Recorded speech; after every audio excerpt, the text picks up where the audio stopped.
Question number 7 क्या कह रहा है बेटा वो हमसे, let vector A B and C be given as, ये वेक्टर ए है, ये वेक्टर बी है और ये वेक्टर सी है, देन शो दैट, हमें प्रूव करना है क्या कि वेक्टर ए का cross into vector B plus vector C के साथ बराबर होगा vector A cross vector B plus vector A cross vector C. ये वाला क्वेश्चन काफी ज्यादा कैलकुलेटिव रहने वाला है, वैसे होगा तो आसान लेकिन कैलकुलेशंस बहुत ज्यादा होगी। तो चलो शुरू करते हैं सॉल्यूशंस। सबसे पहले मैं निकालूंगा ए क्रॉस बी प्लस सी, ठीक है। तो देखो वेक्टर ए क्या है, वेक्टर ए बराबर दे रखा है हमें A one I cap plus A two J cap plus A three K cap. अब बी प्लस सी क्या होगा, तो देखो vector B plus vector C. तो देखो एक तो इस वाले वेक्टर को और एक इस वाले वेक्टर को, दोनों को मैं जोड़ने वाला हूं। इसमें क्या मिलेगा बी वन आई कैप, इसमें क्या मिलेगा सी वन आई कैप। तो जब मैं इन दोनों को जोड़ूंगा तो मिलेगा क्या B one plus C one और बाहर मिलेगा आई कैप। उधर बी टू जे कैप, इधर सी टू जे कैप, तो मिलेगा क्या B two plus C two J cap. इधर मिलेगा बी थ्री के कैप, इधर मिलेगा सी थ्री के कैप, तो मिलेगा क्या हमें B three plus C three K cap. Clear. अब हमारी जो LHS है वो क्या है, vector A cross vector B plus vector C, ठीक है। चलो इसको कैलकुलेट करते हैं। तो बेटे दो वेक्टर्स का, पहला वेक्टर ए है और दूसरा वेक्टर वेक्टर बी प्लस सी है, इन दोनों का क्रॉस प्रोडक्ट कैसे करते हैं, चलो हम इसको जरा देखते हैं ध्यान से। तो देखो सुनो, सबसे पहली चीज मैं बना लूंगा एक डिटर्मिनेंट, इधर लिखूंगा आई कैप, इधर लिखूंगा जे कैप और इधर लिखूंगा के कैप, ठीक। फिर वेक्टर जो ए है इसके कोफिशिएंट आ जाएंगे, मतलब a1 a2 a3। तो यहां आ गया a1, यहां आ गया a2 और यहां आ गया a3। फिर vector b plus vector c के कोफिशिएंट आ जाएंगे, जो है b1 c1 b2 plus c2 और फिर b3 प्लस c3। सही है। तो देखो बेटा हमने क्या करा, आई जे के लिख दिए, वेक्टर ए के कोफिशिएंट लिख दिए a1 a2 a3 और b प्लस सी के कोफिशिएंट लिख दिए b1 plus c1 b2 plus c2 और b3 प्लस c3। क्लियर है। अब अगर आप लोगों ने डिटर्मिनेंट चैप्टर को काफी अच्छे से पढ़ा है तो उसकी एक प्रॉपर्टी रहती है, और वो प्रॉपर्टी क्या कहती है वो मैं यहां पर आपको यूज करके बताता हूं। देखो सुनो, ये जो डिटर्मिनेंट है, अगर मैं चाहूं तो इसको दो पार्ट में स्प्लिट कर सकता हूं। कैसे, वो देखो, आई cap J cap K cap, a1 a2 a3 a2 a3। मैंने यहां से ले लिया b1 b2 b3, तो b1 b2 और b3 प्लस मैं ले लूंगा आई जे के a1 a2 a3 और c1 c2 c3। मैंने क्या करा, पहली वाली दो रो सेम रखी, यहां भी आई जे के a1 a2 a3 a1 a2 a3, और जो तीसरी वाली रो है उसको मैंने दो पार्ट में तोड़ दिया, b1 b2 b3 इधर ले लिए प्लस c1 c2 c3 मैंने इधर ले लिए। अगर आपको ये समझ में नहीं आ रहा है कि सर ने क्या कर दिया, तो बेटा आप लोगों को काफ़ी संकट है चैप्टर नंबर 4 में। मैं चाहूँगा कि चैप्टर नंबर 4 की एक्सरसाइज 4.2 से ठीक पहले डिटर्मिनेंट की प्रॉपर्टी दे रखी हैं, आप उन प्रॉपर्टीज को एक बार पढ़ लो, आपको समझ में आ जाएगा कि मैं क्या कह रहा हूँ, ठीक है। तो ये वाला पार्ट डिटर्मिनेंट चैप्टर का है, जिसको कि मैं यहाँ तो नहीं समझा सकता, काफ़ी वाइड हो जाएगा वरना ये वाला क्वेश्चन। तो देखो मैंने vector A cross vector B plus C की वैल्यू रखी, ये हो गया। अब इसको मैंने दो पार्ट में कर लिया स्प्लिट। अब पता है ये किसकी वैल्यू है, ये वैल्यू है vector A cross vector B की, प्लस ये पता है किसकी वैल्यू है, ये है vector A cross vector C की। और दरअसल यही हमारा RHS है।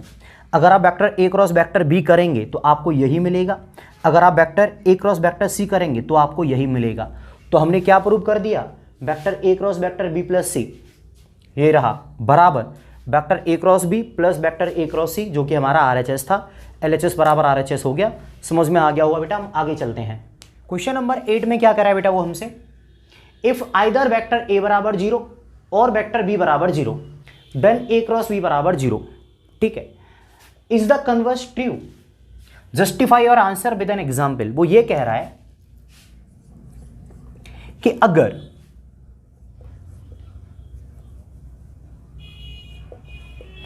वेक्टर ए बराबर 0 वेक्टर हो गया और वेक्टर बी बराबर 0 वेक्टर हो गया, तो इसका सिंपल सी बात है कि vector A cross vector B बराबर 0 वेक्टर होगा। और कहीं तक वो बात सही भी कह रहा है, पता है क्यों? क्योंकि vector A cross vector B बराबर होता क्या है? Vector A cross vector B की वैल्यू होती है वेक्टर ए का मॉड इंटू वेक्टर बी का मॉड इंटू साइन थीटा साथ में एन कैप। अगर ये 0 हो गया तो मल्टीपल होके सब 0, ये 0 हो गया तो मल्टीपल होके सब 0, ये 0 हो गया तो मल्टीपल होके सब 0। तो सिंपल सी बात है कि ये ओके है कि अगर ए या बी में से कोई एक भी 0 हो गया तो vector A dot vector B का जो क्रॉस प्रोडक्ट है वो 0 हो जाएगा। और ये वाली बात उसने बिल्कुल सही कही है। तो पहले स्टैंड में यहां तक जो वो बात कह रहा है वो बिल्कुल ठीक कह रहा है। फिर आगे कह रहा है कि इज द कन्वर्स ट्रू, क्या उसका उल्टा होना भी जरूरी है? मतलब कि अगर ए और बी का क्रॉस प्रोडक्ट 0 है तो क्या ये जरूरी है कि इन दोनों में से कोई एक 0 होगा? तो इसका जवाब है नहीं। हो सकता है कि ए क्रॉस बी बराबर 0 हो और ए या बी में से कोई भी 0 ना हो। आप कहोगे सर ऐसा कैसे हो सकता है कि ना तो ए 0 है ना बी 0 है फिर भी ए क्रॉस बी बराबर 0 हो गया? तो देखो इसकी वजह है कि अगर साइन थीटा 0 के बराबर आ गया, मतलब थीटा बराबर अगर 0 डिग्री हो गया तो साइन थीटा 0, तो ए क्रॉस बी क्या हो जाएगा? 0, भले ही ये 0 हो या ना हो। हमें इसी बात को प्रूव करना है एक एग्जाम्पल की मदद से। तो देखो मैं यहां पर लेट कर लेता हूं कि लेट कोई भी एक वेक्टर ए है, आप कुछ भी मान लीजिए जो आपका मन करे। मैंने मान लिया I cap plus 2j cap plus 3k cap. आप कुछ और भी मान सकते हैं जो आपका मन करे। फिर आपको ले लेना है वेक्टर बी। आप क्या करो, इसमें 2 का इंटू कर दो। इसमें क्या करो 2 का इंटू, तो क्या मिलेगा 2i cap plus 4j cap plus का 6k कैप। तो बेटा जब मैंने इसमें 2 का इंटू करा तो हमें एक दूसरा वेक्टर मिल गया वेक्टर बी, जो इससे ठीक 2 गुना है लेंथ में लेकिन इसके पैरेलल है। क्लियर है? मतलब इसके कॉलिनियर है। और पैरेलल हो गया तो एंगल क्या हो गया? 0, साइन थीटा की वैल्यू 0, तो इन दोनों का क्रॉस प्रोडक्ट क्या आएगा? 0। प्रूव करके दिखाता हूं। देखो बेटा ए ये है, बी कैसे मिला? इसमें 2 का इंटू करने पर। अब vector A cross vector B बराबर क्या मिलेगा? इधर आता आई कैप, जे कैप और के कैप। पहले वेक्टर ए के कोफिशिएंट तो 1 2 3, फिर आएंगे वेक्टर बी के कोफिशिएंट 2 4 6। ओपन करता हूं बेटा मैं इसको, तो आई कैप, ये कवर और ये कवर, 6 दूनी 12 माइनस 4 तिया 12 माइनस का जे कैप, ये कवर और ये कवर, 6 एकम 6 माइनस 3 गुना 2 6 प्लस का के कैप, ये कवर और ये कवर, 4 एकम 4 माइनस का 4। तो देखो 0 आई कैप 0 जे कैप और 0 के कैप, कितना आ गया? 0 वेक्टर। तो देखो vector A cross vector B बराबर कितना आ गया? 0 vector. But here vector A cross vector B बराबर क्या है? 0 वेक्टर। मिल गया ना हमें vector A cross vector B बराबर 0 vector. But neither vector A बराबर 0 नॉर वेक्टर बी बराबर 0। मतलब हमारा ए क्रॉस बी तो 0 आ रहा है लेकिन ना तो हमारा वेक्टर ए 0 है ना ही वेक्टर बी 0 है। इसका मतलब क्या हुआ? Hence converse need not to be true. इसका मतलब यह है कि यह बिल्कुल जरूरी नहीं है। इसका मतलब क्या है कि यह बिल्कुल जरूरी नहीं है कि अगर ए क्रॉस बी 0 है तो वेक्टर ए या वेक्टर बी में से कोई एक 0 होगा ही। ठीक है, ऐसा होना बिल्कुल जरूरी नहीं है। बेटा इसमें कोई कंफ्यूजन हो तो आप इस वाले क्वेश्चन को रिपीट करके देख लेना, वैसे है बहुत आसान। हम चलते हैं बेटा आगे। क्वेश्चन नंबर 9 क्या कह रहा है बेटा वो हमसे? Find the area of the triangle, यानी ट्रायंगल का एरिया निकालो विद द वर्टेक्स, जिसकी तीनों वर्टेक्स दे रखे हैं। तो बेटा मैं ट्रायंगल निकाल दे रहा हूं। ए दे रखी है हमें 1 1 2, बी दे रखी है हमें 2 3 5 और सी दे रखी है हमें 1 5 और 5। क्लियर है? हमें ट्रायंगल दे रखा है और हमें इस वाले ट्रायंगल का एरिया निकालना है। ठीक है, तो देखो क्रॉस प्रोडक्ट वाली एक्सरसाइज चल रही है तो मैं इसी को यूज करते हुए एरिया निकाल देता हूं। तो देखो बेटा एक काम करो, सबसे पहले आप दो वेक्टर निकाल दो। एक तो निकाल दो आप वेक्टर बी ए, ठीक है, बी ए ये वाला, और एक निकाल दो आप वेक्टर बी सी। तो चलो पहले तो बेटा इन दोनों को निकालता हूं। तो वेक्टर बी ए बराबर कितना मिलेगा, ए माइनस बी, पता है ना टर्मिनल माइनस इनिशियल, तो 1 में से 2 घटेगा तो कितना मिलेगा माइनस का आई कैप, फिर 1 में से 3 घटेगा तो माइनस का 2 जे कैप, और फिर 2 में से 5 घटेगा तो माइनस का 3 के कैप। अब आ रही है बेटा वेक्टर बी सी की, यहां पर क्या मिलेगा, सी में से बी घटेगा टर्मिनल माइनस इनिशियल, तो 1 में से 2 गया तो माइनस का आई कैप, 5 में से 3 गया तो माइनस का प्लस का आएगा, प्लस का 2 जे कैप, और 5 में से 5 घटेगा प्लस का 0 के कैप। हमें मिल गया वेक्टर बी ए और वेक्टर बी सी।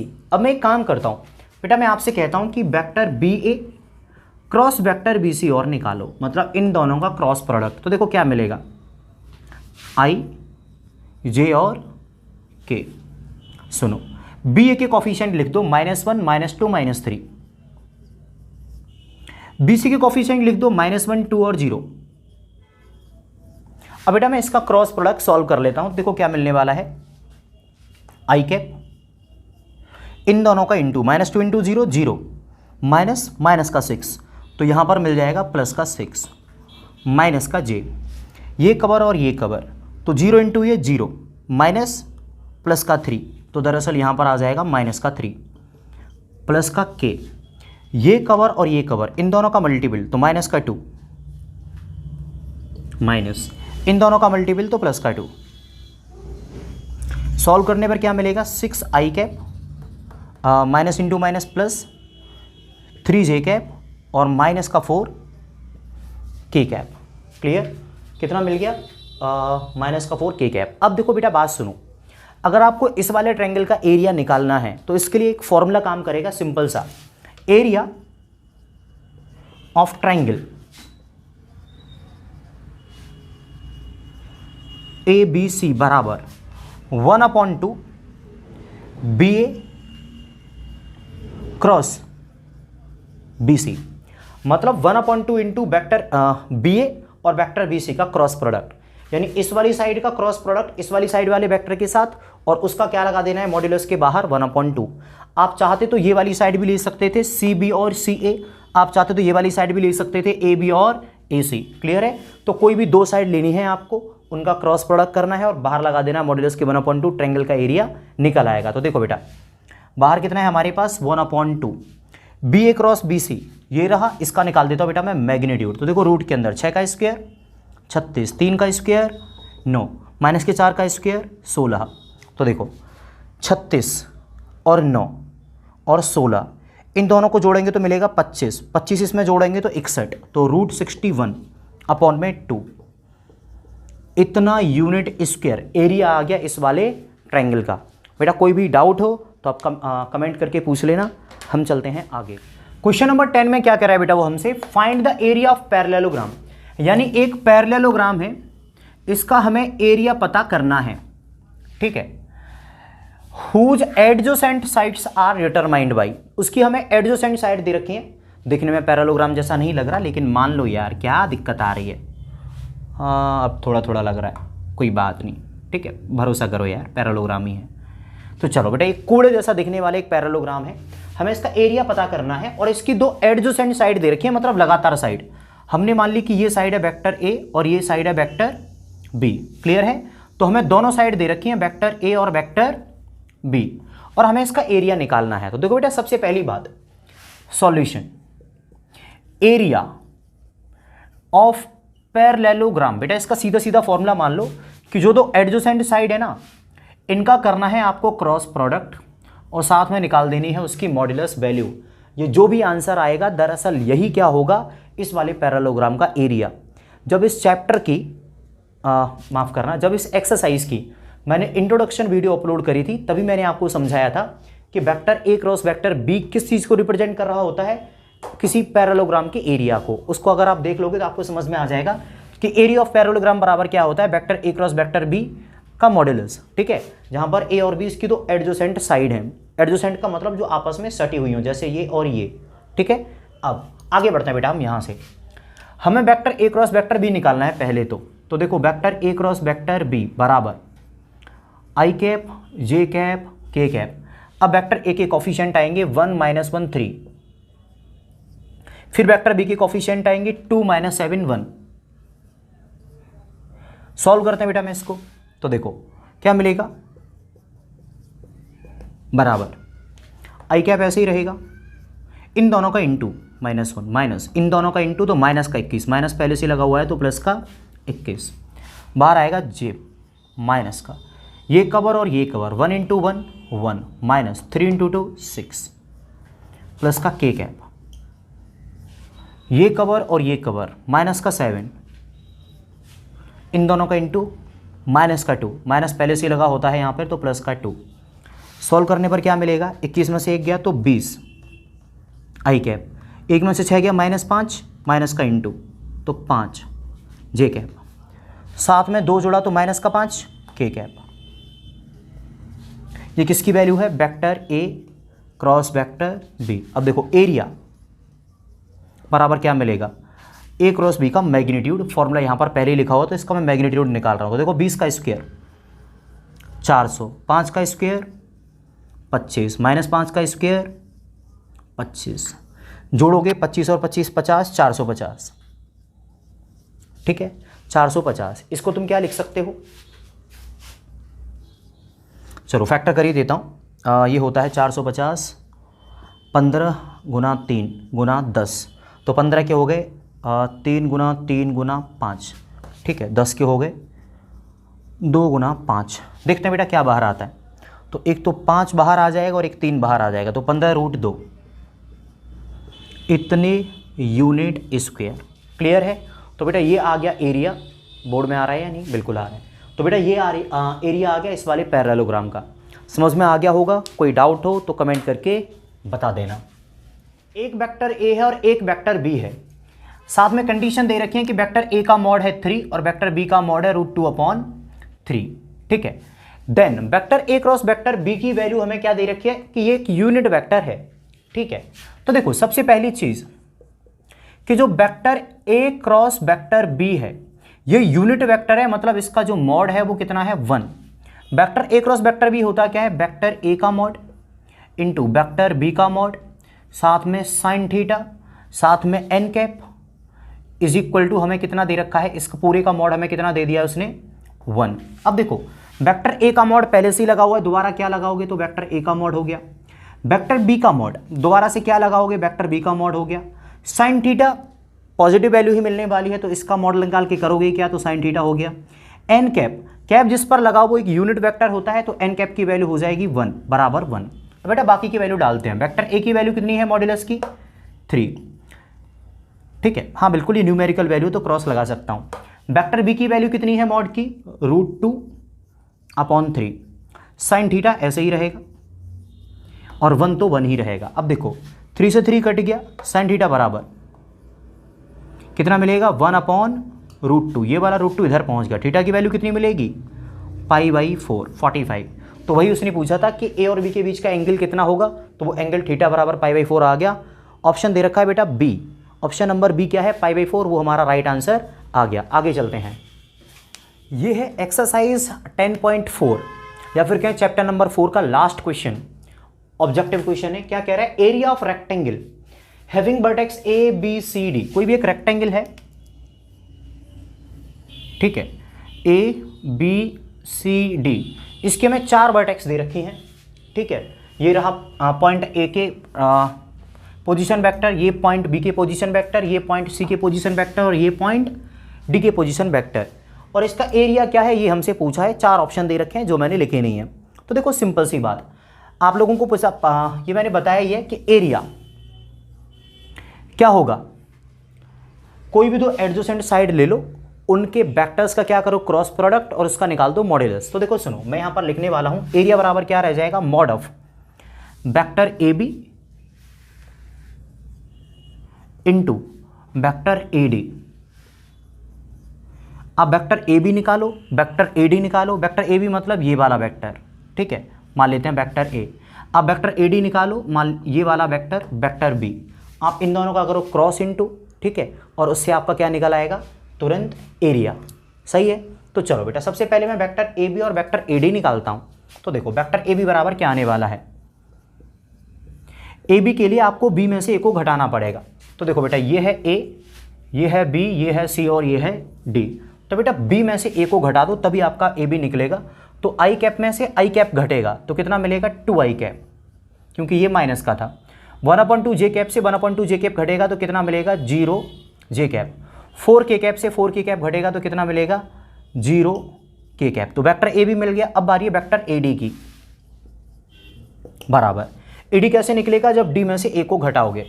तो माइनस के आई कैप में से आप माइनस करोगे माइनस का आई कैप तो आपको मिलेगा 0 आई कैप।